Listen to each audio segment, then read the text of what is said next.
जय श्री कृष्ण। बलं बलवतां चाहं कामराग विवर्जितं धर्माविरुद्धो भूतेषु कामोऽस्मि भरतर्षभ। अध्याय 7 श्लोक 11। व्याख्या। बलम बलवतां चाहं काम राग विवर्जितम। कठिन से कठिन काम करते हुए भी अपने भीतर एक कामना आसक्ति रहित शुद्ध निर्मल उत्साह रहता है।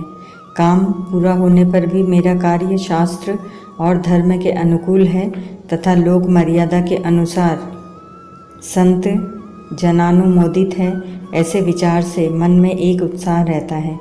इसका नाम बल है। यह बल भगवान का ही स्वरूप है, अतः यह बल ग्राह्य है। गीता में भगवान ने खुद ही बल की व्याख्या कर दी है। 17वें अध्याय के 5वें श्लोक में काम राग बलान्वितः पद में आया बल कामना और आसक्ति से युक्त होने से दुराग्रह और हठ का वाचक है, अतः यह बल भगवान का स्वरूप नहीं है, प्रत्युत असुरी संपत्ति होने से त्याज्य है।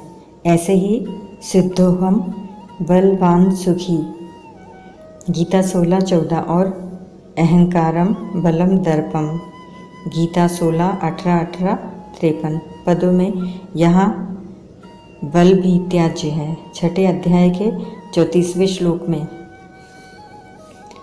बलवद्रणम पद में आया बल शब्द मन का विशेषण है।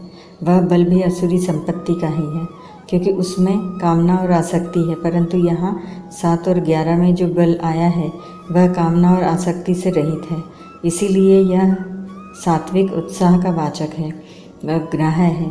17वें अध्याय के 8वें श्लोक में आयुः सत्व बलारोग्य पद में आया बल शब्द भी इसी सात्विक बल का वाचक है। धर्माविरुद्धो भूतेषु कामोस्मि भरतर्षभ।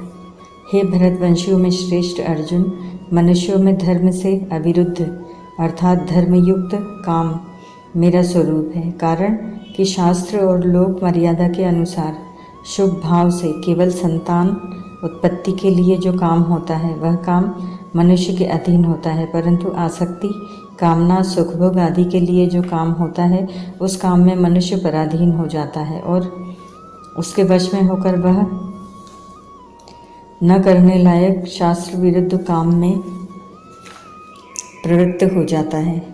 शास्त्र विरुद्ध काम पतन का तथा संपूर्ण पापों और दुखों का हेतु होता है। कृत्रिम उपायों से संतति निरोध कराकर केवल भोग बुद्धि से काम में प्रवृत्त होना महान नरकों का दरवाजा है।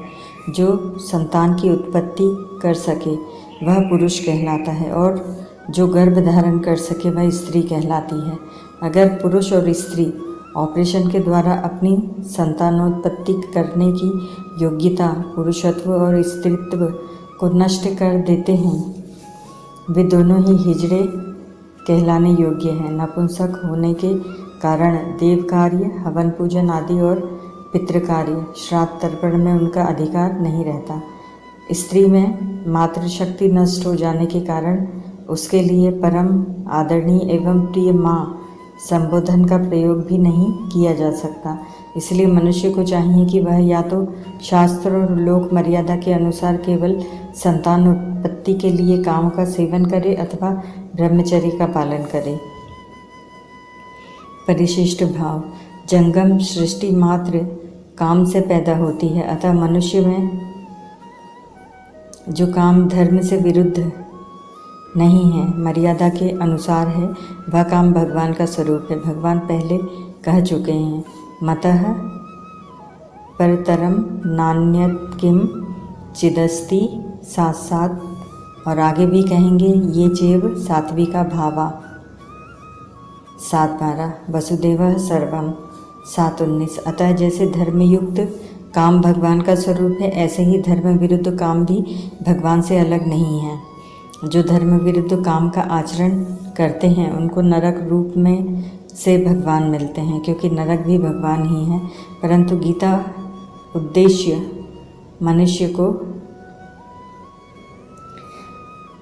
का उद्देश्य मनुष्य को नरकों में अथवा जन्म मरण में भेजना नहीं है, प्रत्युत उसका कल्याण करना है।